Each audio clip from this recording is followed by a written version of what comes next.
اخروی علوم کی فضیلت و اہمیت آیت قرآنیہ اور احادیث نبوی میں بکثرت وارد ہوئی۔ اللہ تبارک و تعالی ارشاد فرماتے ہیں قل هل يستوي الذين يعلمون والذين لا يعلمون، اے محمد کہہ دیجئے کہ اہل علم اور اہل جہل کبھی برابر نہیں ہو سکتے، جس طرح توحید اور شرک کبھی برابر نہیں ہو سکتے، جس طرح حق اور باطل کبھی برابر نہیں ہو سکتے، جس طرح رفاقت و عدالت کبھی برابر نہیں ہو سکتے، جس طرح ہدایت و ظلمت کبھی برابر نہیں ہو سکتے۔ کیوں؟ اس لیے کہ حق کی ضد باطل، عدالت ہے اور توحید کی ضد شرک ہے۔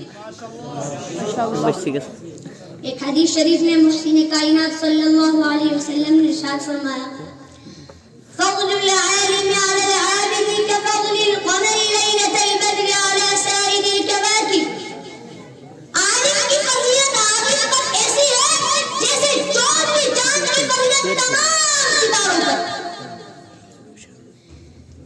حضرت عبداللہ بن عباس فرماتے ہیں کہ دوسرے مومنوں کے مقابلے میں اہل علم کے 700 درجے زیادہ ہوں گے اور ہر درجوں کے درمیان مسافت 500 برس کے مسافت کے برابر ہوگی۔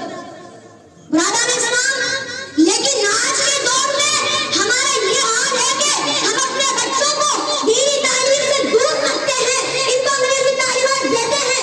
یہ صرف فریب ہے تو صرف شیطان کا فریب ہے۔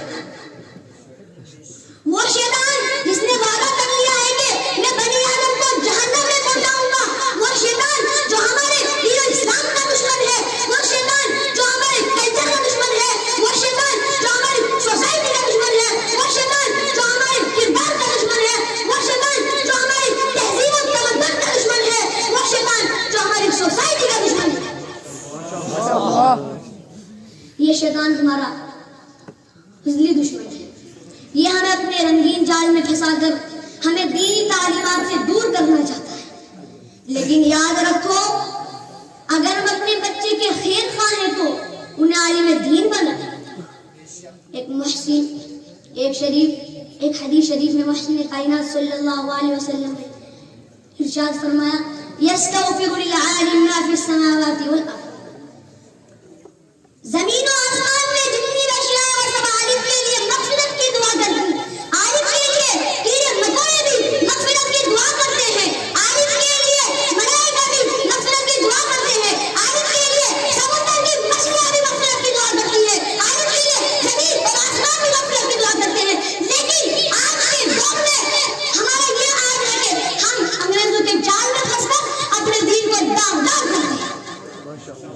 چاہیے تو یہ تھا کہ ہمارا دین صحابہ کے دین کے مانند ہوتا، ہمارا دین صحابہ کے دین کے مانند ہوتا، ہماری معاشرت صحابہ کے معاشرت کے موافق ہوتی اور ہماری سوسائٹی صحابہ کی سوسائٹی کے مانند ہوتی۔ اب میں اپنی تقریر کو اس شعر پر ختم کرنا چاہتا ہوں کہ سمجھ میں کچھ نہیں آتا ہے دنیا کا حساب الٹا، سمجھ میں کچھ نہیں آتا ہے دنیا کا حساب الٹا، نصیحت کی لیے جس کو تو ملتا ہے جواب۔